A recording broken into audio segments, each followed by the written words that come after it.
네, 안녕하세요. 최영은 국어 전문학원 강동고덕원 중등 전임 김준혁 강사입니다. 지금부터 중등 내신 설명의 영상을 시작하도록 하겠습니다. 네, 저는 여기 바로 앞에 있는 그 한영외국어 고등학교를 졸업했고요. 또 대학교도 이름이 비슷한 곳으로 갔죠. 한양대학교 국어교육과를 졸업한 후 국어 강의를 하고 있습니다.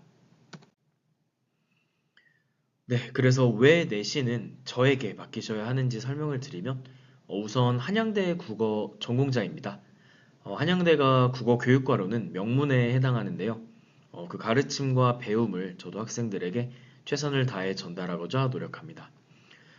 또 고등학교 내신 대비 경험이 있는 강사가 진행하는 중학교 내신으로 또 변수 없이 안정적으로 대비할 수 있는 내신 수업이 이루어집니다. 그리고 또 이 짧은 영상에 저를 가장 잘 보여드릴 수 있는 것이 숫자죠. 그래서 내신만 들으러 왔다가 정규 수업까지 정착하는 학생들이 계속 늘어가면서 작년 한 해 제 개인 학생이 70명 가량 늘었습니다. 그만큼 결과와 과정에 대한 만족도가 높은 수업이라고 보장드릴 수 있을 것 같습니다. 또 아까 말씀드렸듯이 이 바로 옆에 있는 한영외고를 졸업했기 때문에 내신 대비 넓게는 공부법에 대해 학생들에게 조언해 줄 수 있는 것들이 많습니다. 또 강사 중에서는 제가 아직은 20대 후반으로 나이가 어린 편이라 아직은 내신 대비에 대한 기억도 남아있고 그래서 학생들도 부담 없이 저에게 물어보고는 합니다. 그리고 내신 종료 후에는 학부모님 전원 1대1 전화 상담을 드리고 있어서 잘한 점과 앞으로 개선해야 할 점을 말씀드려서 더 높은 목표를 함께 나아갈 수 있게 합니다. 네, 저희 학원 내신 대비 시스템은 다음과 같습니다. 저희 주말에는 1회 3시간 수업을 진행하게 되고요. 이 3시간 수업에서는 자습서를 통한 기본 개념 공부가 이루어지고 또 학교 기출문제 그리고 학원 자체 교재를 통한 심화학습을 진행하게 됩니다. 또 주중에는 저희가 수요일에서 금요일 사이에 1회 필수 클리닉이 1시간 진행이 됩니다. 이 클리닉 시간대는 개념 학습을 이제 서술형으로 학생들이 직접 쓰면서 개념이 제대로 잘 학습이 됐는지 확인하게 되고 또 주말 수업 배운 내용에 대한 문제풀이 또 동시에 진행이 됩니다. 직전 보충은 시험 전날, 네, 무조건 시험 전날 진행을 하는데요. 한 3시간에서 4시간 정도 진행이 되고 최종 개념 복습을 하고 심화 문제와 기출 문제를 반복하게 됩니다. 그리고 전날 특히 대비해야 될 게 어휘 암기랑 학교 프린트 중요해서 이 암기가 잘 되어 있는지 최종적으로 확인하게 됩니다. 네, 그래서 정규 주말 수업 과정부터 따로 설명드리겠습니다. 저희 1에서 3주차 때는 개념에 집중하게 됩니다. 자습서를 통해서 기본 개념 학습을 합니다. 다만 자습서는 학교별 경향이나 유형을 담아내지는 못하기 때문에 제가 추가로 학교별 기출을 녹여서 자습서에 함께 필기를 하게 됩니다. 뭐 예를 들어서 자습서 본문을 보다가 24년 땡땡 중 문제 3번과 관련된 부분이야 라고 하면서 문제와 선지를 써준 후에 중간중간 함께 그 칠판으로 문제를 풀게 됩니다. 학생들은 판서를 하게 되는 거고요. 뭐 어차피 뒤에 4에서 6주차 때 또 볼 문제지만 또 학생들의 몰입도 상승과 그리고 기출은 항상 반복해서 풀어야 하기에 이를 추가적으로 진행하고 있습니다. 자, 그리고 최용훈 국어학원 자체 교재를 통해서 빈칸 넣기와 빈칸 문제를 통해 배운 개념을 복습할 수 있습니다. 지금 화면에 보이는 이 빨간 책이 저희 학원 자체 교재인데요. 특히 이 책의 앞부분에 이 사진과 같은 이 빈칸이 있는 부분들이 학생들의 개념 복습을 아주 꼼꼼하게 진행할 수 있게 합니다. 자, 개념을 마친 후에는 학교별 기출 문제를 진행하게 됩니다. 그래서 사진과 같이 제가 학교별 기출 문제를 모아서 제본을 한 다음에 학생들에게 나누어 주고 이를 학생들이 개인적으로 푸는 게 아니라 전 문항을 저와 학생들이 함께 풀게 됩니다. 제가 문제풀이를 진행하는 거죠. 그만큼 중학교 내신에서 기출의 중요도는 높고 또 학생들이 한 번 기출 문제를 풀더라도 올바른 풀이로 저와 함께 풀 수 있게 하기 위해서입니다. 자, 그리고 학원 자체 교재가 한 번 더 얘기가 나오는데요. 이게 아까 저희 보여드렸던 빨간색 학원 자체 교재입니다. 그래서 학원 빨간색 자체 교재에는 단원별로 70에서 130문제까지 타학교 기출문제를 모아둔 것이 있습니다. 이를 통해 학생들은 다양한 유형의 문제를 풀 수가 있어요. 그래서 내신이라는 것이 변수가 많기 때문에 이를 통해서 수많은 변수에 대비할 수 있게 됩니다. 대치 지점 기출 문제도 포함이 되어 있고요. 송파 지점 기출 문제도 지금 빨간색으로 동그라미 친 곳에 있어서 심화 문제도 얼마든지 대비를 할 수 있습니다. 저희 마지막 6주차쯤에는 서술형의 비중을 살짝 더 높입니다. 물론 클리닉이나 숙제에도 수많은 서술형 문제들이 포함되어 있지만 마지막일수록 학생들이 서술형, 본인 스스로 답을 적어가면서 모르는 것을 찾는 것이 중요하기 때문에 비중을 높이는 것입니다. 그리고 외부 지문이나 학교 프린트를 저랑 함께 공부하지 않은 것들이 있다면 이를 같이 최종 정리합니다. 자, 이렇게 6주차 정규 수업이 마무리되고요. 클리닉은 저희 매주 정규 수업 사이사이에 진행을 하는 건데요. 클리닉 수업 과정은 다음과 같습니다. 매주 이제 1회 오후 3시에서 10시 사이에 진행이 됩니다. 학생들은 수목금 이 평일 중 하루 시간을 선택해서 오면 되고요. 보통 다른 국어 학원들은 주간 테스트 통과하지 못하거나 아니면 숙제를 해오지 않은 사람들만 클리닉을 오는 경우가 많은데 저희 학원은 100% 전원 필수 클리닉을 와야 합니다. 열심히 하지 않는 학생들만 클리닉에 오는 것은 또 열심히 하는 학생들에 대한 차별이라고 생각을 하기도 하고요. 왜냐하면 똑같은 학원비를 내고 오는 것이니까요. 또 열심히 하는 학생들도 주중에 클리닉에 와서 지난 시간에 배운 내용에 대한 심화 문제를 풀어야 단기적인 내신 성적은 물론 전체적인 국어 실력 향상이 이루어질 수 있습니다. 또 학생들이 또 클리닉 수업을 재밌어 하기도 하고요. 그래서 내신 수업이기는 해도 이제 고등학교 진학을 위한 전체적인 국어 능력 향상도 목표에 있기 때문에 전원 다 클리닉을 진행합니다. 클리닉은 객관식 40문제에서 45문제를 약 1시간 정도 풀고 하원하게 되고요. 객관식뿐만 아니라 제가 자료를 추가를 해서 학생이 스스로 본인이 지난 시간 배운 개념을 써보면서 또 못 쓰는 것들이 있다면, 모르는 것이 있다면 저와 함께 개념 복습까지 진행하게 됩니다. 저희 직전 보충 과정은 마지막까지 준비할 수 있는 모든 문제들을 해결하게 됩니다. 그러나 이제 마지막일수록 디테일을 잡아야 하기에 제가 애용하는 메타인지 학습법으로 최종 대비를 하게 됩니다. 메타인지 학습법은 이렇습니다. 학생이 제가 나누어 준 자료에 대한 문제를 다 풀고 저에게 제출을 합니다. 그러면 제가 사진과 보이듯이 -3 이렇게만 써서 채점을 해서 줍니다. 처음엔 학생이 이게 뭐지? 3번을 틀렸다는 건가? 하는데 그게 아니라 전체 프린트 중에서 3문제를 틀렸다는 것입니다. 그럼 학생이 다시 가져가서 전 문항을 보면서 자신이 틀렸다고 생각하는 문제를 찾아서 직접 고쳐오는 것입니다. 맞은 문제를 고쳤다면 그 문제는 찍어서 맞춘 거겠죠. 이제 제대로 맞힌 것이 아니겠죠. 그래서 마지막일수록 본인이 찍어서 맞힌 문제와 제대로 알고 푼 문제를 구분할 수 있어야 하기에 이를 통해 최종 점검을 하게 됩니다. 그리고 직전 보충 때는 저희 또 전날에 하면 효과적인 것들이 있잖아요.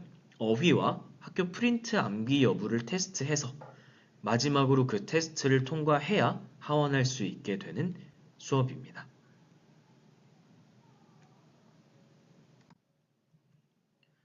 네, 저희 과제도 매주 나가고 있고요. 과제는 자습서와 평가 문제집을 활용한 과제도 나가고 또 제가 학교별 유형에 맞는 문제를 선별해서 프린트로 제공을 합니다. 그래서 이 숙제로 내준 문제들은 정규 수업 및 클리닉 시간을 활용해서 질문까지 다 해결을 하게 되고요. 또 숙제 잘 해왔는지 안 해왔는지 이 성실도 여부를 매주 학원 메시지로 학부모님들께 다 전달을 해드리고 있습니다.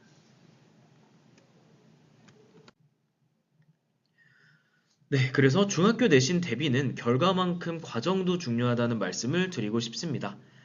학생들이 중학교 국어 내신도 학원을 통해서 준비해야 되는 이유는 이 결과뿐만 아니라 내신 과정을 거치면서 학생들의 국어 능력이 평소와 다르게 몇 배는 빠르게 점프를 뛸 수 있기 때문입니다. 이게 정규 수업과는 약간 성향이 다른데요. 정규 수업은 최대한 다양한 개념이랑 작품들을 보면서 고등학교 국어를 대비하는 성격이라면 이 내신은 정말 3개에서 4개의 작품 혹은 개념을 몇 주 동안 자세하게 파고들면서 공부하는 과정이고 사실 이 과정도 국어 공부에 꼭 필요한 과정입니다.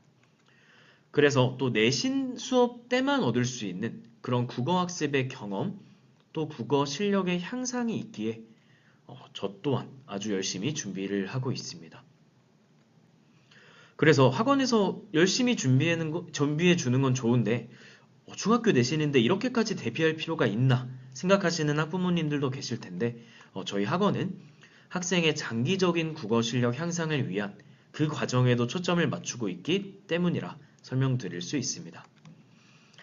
결과는 당연히 중요하죠.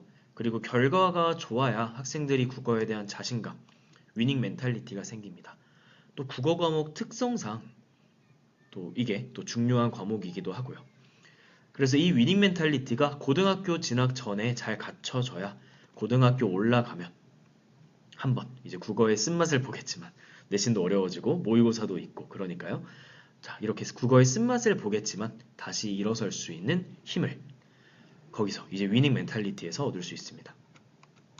자, 그러면 이제 학교별 내신 출제 경향을 제가 경험하고 분석한 것을 간략하게 요약해서 말씀드리겠습니다. 네, 고덕중학교 내신 출제 경향입니다. 난이도는 3.5로 표현을 했는데요.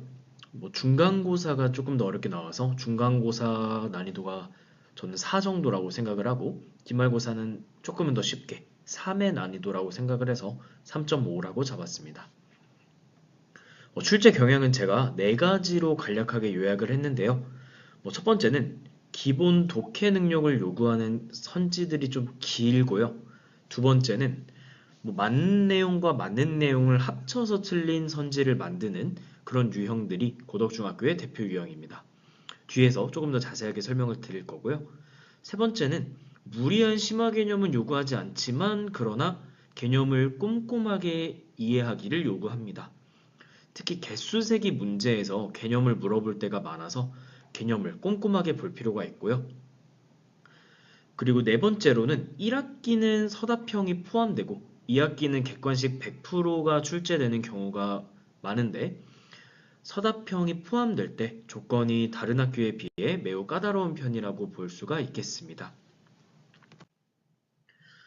자, 그래서 아까 말씀드렸던 첫 번째로 기본 독해 능력을 요구하는 긴 선지가 출제가 됩니다. 이거는 특별하게 설명드릴 거 없이 다른 학교에 비해서 선지 길이가 깁니다. 보통 이렇게 3줄까지 선지를 내는 학교들이 거의 없어요.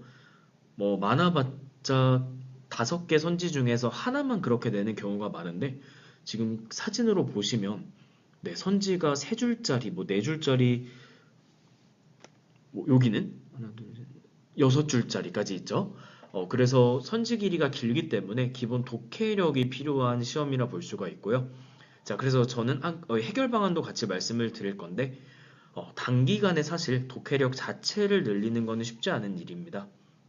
그래서 내신 기간 동안이라도 다양한 유형의 문제를 통해서 선지가 긴 문제 유형을 많이 보게 될 거고요. 그것으로 해결하게 됩니다. 장기적으로는 학생들의 독해 능력을 키우는 게 좀 궁극적인 해결 방안이라 볼 수가 있습니다. 자, 두 번째로는 맞는 내용과 맞는 내용을 합쳐서 틀린 선지를 만들어내는데요. 이 유형이 고덕중학교에서 내는 심화 문제의 유형입니다. 지금은 설명의 영상 특성상 한 문제만 가지고 왔지만 빈출되는 유형의 문제입니다. 빨간색 밑줄 친 2개를 합하면 이렇게 니은 선지가 만들어지는데요. 자, 그러니까 학생들 입장에서는 이게 맞는 선지처럼 보입니다.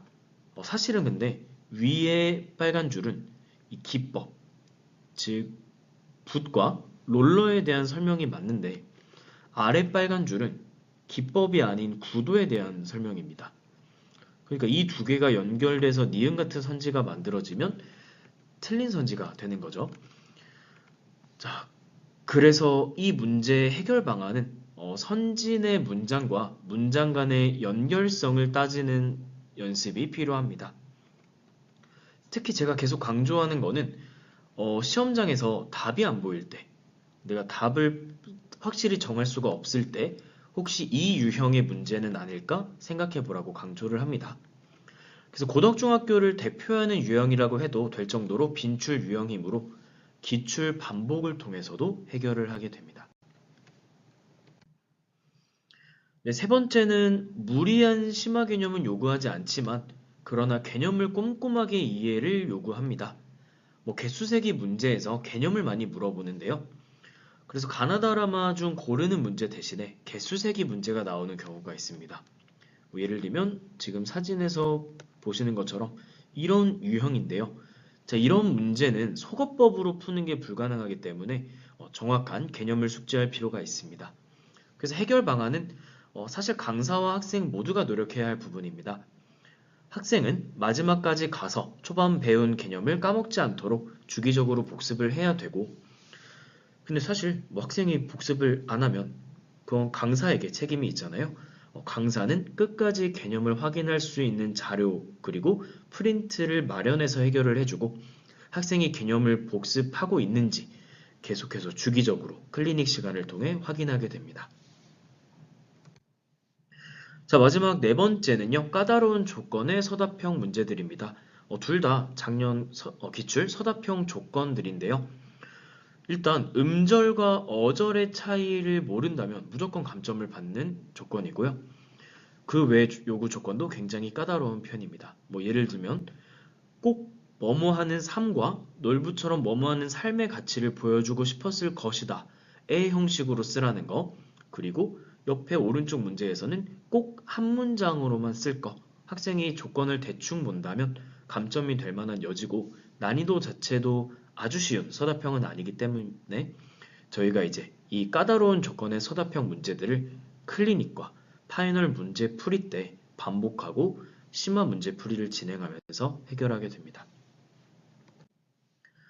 그 외 특이사항은요. 학교 프린트의 비중은 낮습니다. 미래엔 출판사에서 뽑을 수 있는 자료 수준의 프린트를 나눠주기 때문에 프린트가 아주 비중이 큰 시험은 아니고요. 또 두 번째는 외부 지문 출제 비중도 낮습니다. 교과서 내 지문에서 출제하는 경우가 많고요. 그리고 세 번째로는 이제 문법이 시험 범위에 포함되는 경우가 있는데요. 중2, 중3 모두 문법 시험 범위가 포함될 때 비중이 매우 높습니다. 30문제 중에 10문제, 많게는 14문제까지도 등장이 가능합니다. 그리고 추가적으로 중2, 중3을 묶어서 설명을 드린 이유는 이게 문제 유형은 학교 이제 경향을 따라가고요. 그리고 사실 내년에는 어떤 선생님이 중2, 중3을 맡으실지 모르기 때문에 학교 전체 유형으로 설명을 드렸습니다. 자, 이제 마지막으로는 고덕중에게 한마디인데요. 고덕중은 저와 함께하는 학생들 중 가장 많은 비중을 차지합니다. 농담으로 학생들이 고덕중 17반 다음은 김준혁반이라고 할 정도로 많은 학생들이 저를 믿고 따라와 주고 있는데요. 저 또한 그래서 고덕중에 대한 애정이 큽니다. 또 고덕중은 항상 저와 함께 하면 여러 학교들 중에서 가장 높은 평균 점수를 받아오는 학교입니다. 그래서 이번에도 변함없이 하던 대로 저 그리고 학생들이 함께 열심히 노력해서 좋은 결과를 만들어낼 것입니다. 고덕중 신규 학생들도 워낙 고덕중 학생들이 많아 큰 어려움 없이 적응할 수 있을 거라 생각합니다. 자, 그렇다면 고덕중 내신 설명의 영상은 여기까지 하도록 하겠습니다. 네, 시청해주셔서 감사합니다.